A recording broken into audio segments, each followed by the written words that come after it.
Mayong adlaw, ari kami sa Tambalisa, sa isla.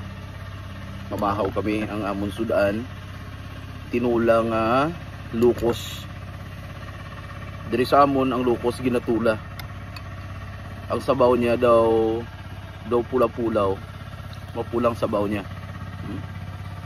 Nan. Kamo ning amon nga sudan. Then may lukos nga nga adobo, may paksiwong isda, kag may pasayan. Pero ang pinaka the best gidriya ang lukos nga tinula. Ginsampawan sang dahon sang kamuti nga pula. Yung violet. Tamis-tamis. Grabe. Priska giniyang lukos. Kuha pa na ni Dudong kagabi sa Pangawilya.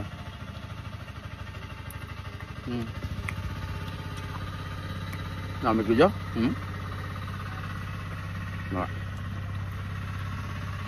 Basta priskang lukos, i-try nyo bala tulahan. Butakan nyo lang sang kamatis, kag Bombay. Dahil sampaban mo sa daon sang kamuti. The best.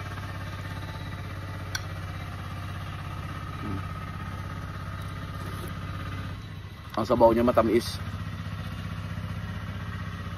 Naipagin ganin kung may upon sa mga shell bala. Tamo pagin mga shell.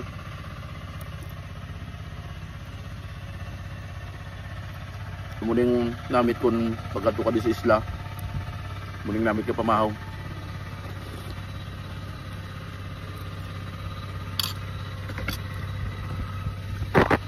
Dayon ginapalibutan ka sang nature bala. Oh. Kaya tulog-tulog lang kilala ko.